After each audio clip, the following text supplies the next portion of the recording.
The After the Affair podcast with me, Luke Shillings, is here to help you process, decide, and move forward on purpose following infidelity. Together, we'll explore what's required to rebuild trust not only in yourself, but also with others. Whether you stay or leave, I can help. And no matter what your story, there will be something here for you. Let's go.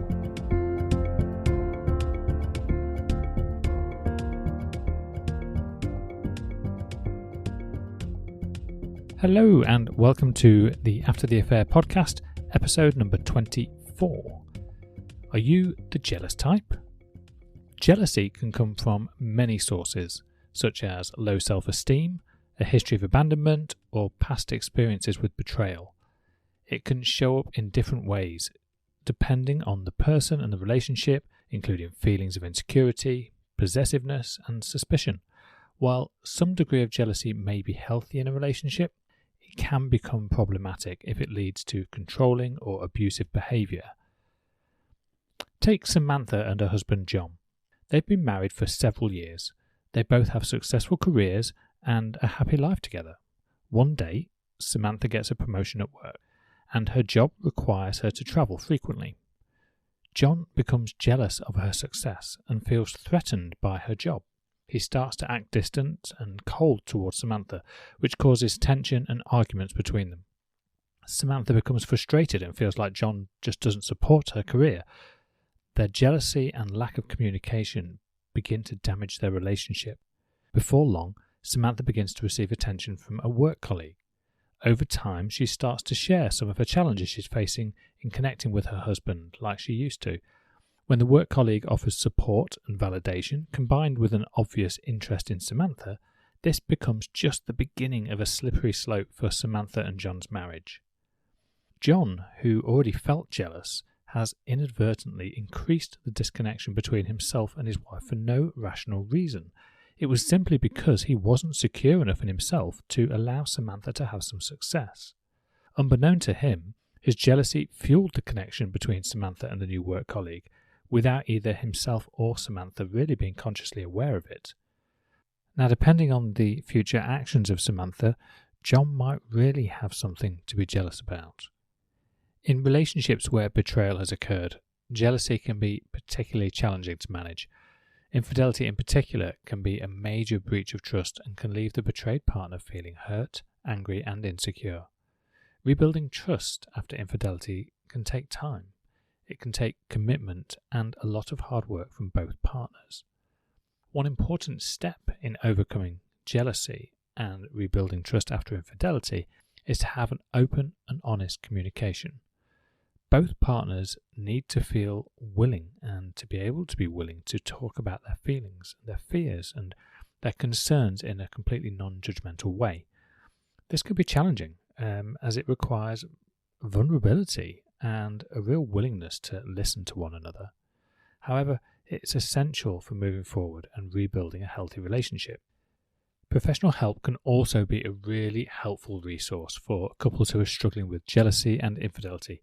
A trained therapist or coach can provide a truly safe and neutral space for both partners to really explore their feelings and work through their issues in a healthy and constructive way.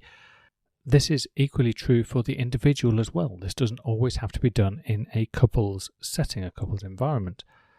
A relationship is one person's thoughts about another person, and therefore you can't control the other person anyway. So working individually, working on yourself, is where you have all of the control. You are able to actually have a huge impact on your relationship by working on your own thoughts and your own feelings and really understanding that without being feeling at least like you're being controlled or influenced or manipulated in any way by the other person's behaviour. In addition to communication and the professional help, there are other strategies that couples can use to overcome jealousy and rebuild trust after infidelity.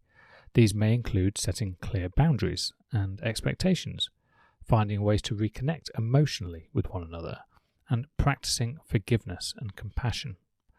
It's important to remember that overcoming jealousy and infidelity is not a quick or easy process.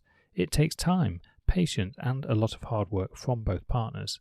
However, with commitment and a willingness to work together, couples really can move past these challenges and build stronger, healthier relationships in the long run. When preparing for this podcast episode, I looked on Google to see what questions people were asking specifically around jealousy, and I thought I would just answer them, keep it simple. So the first question is, what are some common sources of jealousy in relationships? Well, of course, jealousy can show up in many different ways. It often stems, like I mentioned before, from low self-esteem. Sometimes it can come from a history of abandonment, and generally speaking, it's from past experiences of betrayal, and in some cases infidelity. And that betrayal can stem from everything from childhood level to, maybe you had a best friend at school and you spent all day, every day with them, and then all of a sudden some new friend came into the group and took the attention away. You felt like you were competing all the time, you were trying to get involved, but you always felt like you were left out. Jealousy started to seep in, and then maybe you behaved in a way that you weren't proud of on reflection. And of course, as kids, we go through an emotional roller coaster every single day. But as we move through to adulthood, that becomes, a bit harder to manage, because it's not as acceptable to just lash out or throw your best friend's toy across the room or push them out of the way, or whatever response that you might have had, or literally just go and run away crying or shouting. That becomes much less manageable as an adult.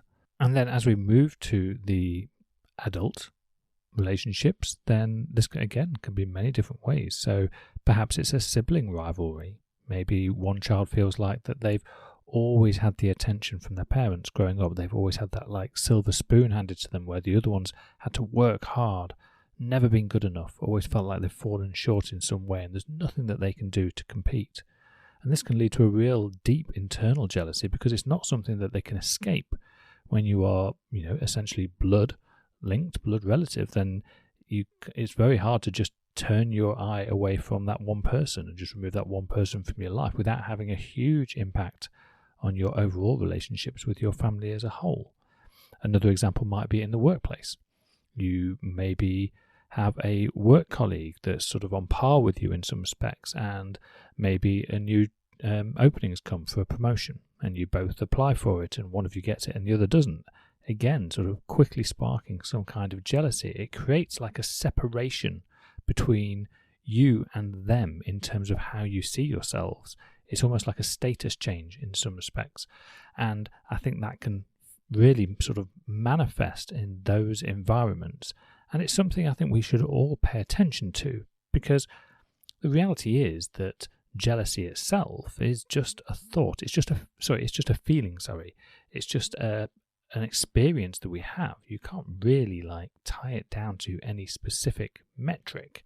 You can't measure it in any particular way. It's completely subjective, pretty much just like all of the emotions that we experience, and jealousy is no different. One thing I think is worth mentioning at this point is the difference between jealousy and envy, or at least my interpretation at best. So when we feel jealous, we usually want the person or thing that we are jealous of to have its benefits, that as we see them, to be taken away from them, so that we can feel better. So when we see somebody have something that we want and we feel jealous, we want them to not have that thing, so that we don't feel so bad. It's more like dragging that person back down to our level. When we feel envy, well, that's more like, it comes from a place of admiration. It comes from a place of aspiration. Maybe you could look at that person and say, actually, that's something that I want in my life. What can I do to get myself to that same position? That person doesn't need to be reduced in any way. They don't need to have anything taken away from them for me to feel better, or for me to gain that thing that I am envious of. Okay, the next question is, how can jealousy show up in different ways? So, I think we've maybe covered this a little bit on the last question, but jealousy can appear in many different ways, of course, depending on the person and the relationship itself. Some people may experience feelings of insecurity or inadequacy, whereas others might become more possessive and controlling. Suspicion, anger, and resentment are also common, examples of how jealousy can form. So it can definitely appear in different ways. From one extreme would be more like the insecure level, and that's just feeling like you're not good enough, not worthy. And then the other end being more a case of that anger and resentment, which would probably be more apparent in, say, infidelity. For example, often you can feel that anger and resentment towards either your partner who's betrayed you or the affair partner. Okay, next question. What is the difference between healthy and unhealthy jealousy in a relationship? Okay, well, first question, I suppose, is there healthy jealousy in a relationship? I suppose that is a straightforward question. Well, yes, I think there is. Healthy jealousy would involve having, or at least that feeling of a normal level of protectiveness. And I'm not sure I want to use the word possessiveness, but like just some element of, I think protectiveness is probably the best word, over your partner without it leading to a controlling or abusive type of relationship. Whereas your unhealthy jealousy, that really does involve a much more irrational behavior. It often involves excessive suspicion. It does involve possessiveness, like ownership almost, and that real control, and that can really damage the relationship and harm the individuals involved. How can jealousy and insecurity impact the relationship? Okay, so jealousy and insecurity can have a huge impact on a relationship. They can lead to feelings of mistrust, resentment, and anger, as we've already spoken about, as well as this controlling or abusive behaviour. Over time, jealousy and insecurity can erode the emotional connection between the partners and make it really difficult to maintain a healthy, loving relationship. It's important for individuals, I think, to address these issues and really work towards building a more secure and trusting partnership.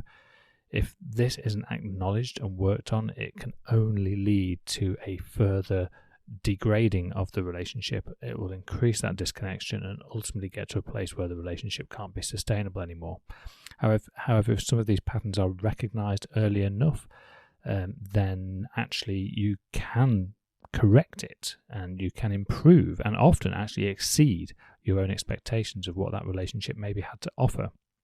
This can be done through seeking the help of a professional, practicing the open and honest communication that we've spoken about, and really working to develop your own self-confidence and self-esteem. Okay, next question. So what are some effective strategies for managing jealousy in a relationship? Okay, so there's a few things here. So let's start with trying to understand the root cause. Try and understand the underlying cause of the jealousy. Why are you jealous? Is it related to a past experience? Is it a specific behaviour of your partner? Or is it your own insecurity? I think once you've identified that root cause, you can actually then start to begin to address it. Again, I'll come back to this communicating openly and honestly, talking to your partner about your feelings, talking to your partner about how you feel this jealousy, and just be honest. Be honest about how you feel and why you feel that way. And I think it's really important to communicate that without blaming or accusing your partner. And I think that's the key thing here. I think the moment, this is where often the communication and the relationship can break down, is if you start communicating it in a way where you are apportioning the blame to the partner, then of course that relationship can be damaged as a result. Look after yourself. You've heard me say this before on the podcast, and I'm not just saying it for the sake of it. Really do practice self-care. Take care of yourself and, engage in activities that make you feel good about yourself. Whether this is exercise or meditation, spending time with friends, or pursuing, a hobby. Set boundaries. Establish clear boundaries with your partner about what behaviour is and isn't acceptable in the relationship. Now, I think it's probably recommended that you go back and listen to the boundaries episode to get a full understanding of what boundaries are. There's a common misconception that boundaries are like instructions, like that they are ultimatums, they are threats in some way. And of course, that's absolutely not what boundaries are. Boundaries are a protective measure which involves a request and a consequence.